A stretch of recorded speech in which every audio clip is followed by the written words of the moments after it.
আপোনালোকে চাই আছে এডুকেটৰ প্লাস আজিৰ ভিডিঅ'ৰ জৰিয়তে এই বিশেষ দুখ লগা খবৰ এইটো ভিডিঅ'ৰ জৰিয়তে জনাবলৈ চেষ্টা কৰিম প্ৰথমৰ পৰা শেষলৈ ভিডিঅ'টো যদি চাই নিশ্চয় কথাখিনি গম পাব ইতিমধ্যে আপোনালোকে অৱগত যে ৰাজ্যত বহু সময়ৰ পৰা এটা বিশেষ খবৰে চৰ্চা লাভ কৰি আহিছে যেটো হল বিশেষ টেট উত্তীৰ্ণ প্ৰাৰ্থী 2021 চন এই প্ৰাৰ্থীসকল আসলতে কোন আছিল বা এই প্ৰাৰ্থীসকলে কিয় এনেকৈ আন্দোলন কৰিবলৈ বাধ্য হৈছে এই প্ৰাৰ্থীসকল আছিল সময়ে সময়ে সৰ্বশিক্ষাৰ অধীনত কৰ্মৰত কিছুমান প্ৰাৰ্থী যিসকল প্ৰাৰ্থীয়ে অশেষ কষ্ট কৰি খুব কম মাননিত কিছুমানে বিনা মাননিত ড্ৰপ আউট ছাত্ৰ-ছাত্ৰীসকলক বিদ্যালয়মুখী কৰিছিল আৰু শিক্ষা জগতখনৰ প্ৰতি তেখেতসকলে এটি অৰিহণা যোগাইছিল ৰাজ্যিক চৰকাৰে তেখেতসকলক কথা দিছিল যে তোমালোকৰ কাৰণে বিশেষ টেট পৰীক্ষা অনুষ্ঠিত কৰা হ'ব যি পৰীক্ষাত উত্তীৰ্ণ হলে তোমালোকক চাকৰি দিয়া হ'ব বা নিয়মীয়া কৰা হ'ব এই প্ৰাৰ্থীসকলৰ কাৰণে 2021 চনত অনুষ্ঠিত হৈ যায় বিশেষ টেট যিসকল প্ৰাৰ্থীয়ে উত্তীৰ্ণ হৈছে তেখেতসকলে বহু অনুনয় বিনয় কৰা সত্ত্বেও চৰকাৰে তেখেতসকলক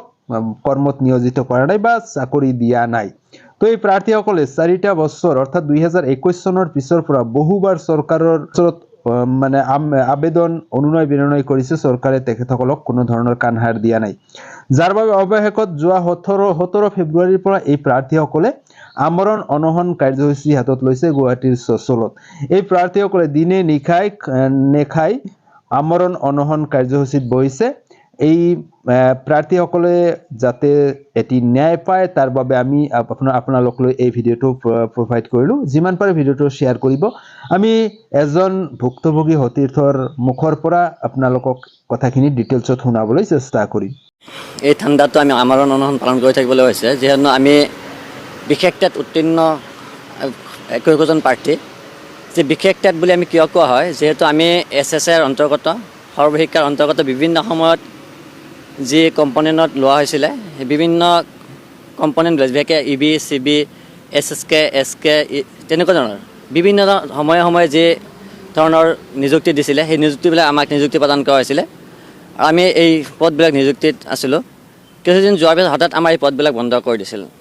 আৰু পৰৱৰ্তী সময়ত আমি চৰকাৰক অনুৰোধ কৰাৰ পিছত চৰকাৰে আমাৰ কাৰণে বিশেষ টেট অনুষ্ঠিত কৰিছিলে আৰু গোটেই অসমৰ পৰা প্ৰায় 15,000 প্ৰাৰ্থীয়ে পৰীক্ষাত অৱতীৰ্ণ হৈছিল তাৰে পৰা মাত্ৰ আমি 667 গৰাকী প্ৰাৰ্থীয়ে এই পৰীক্ষাত উত্তীৰ্ণ হৈছিলোঁ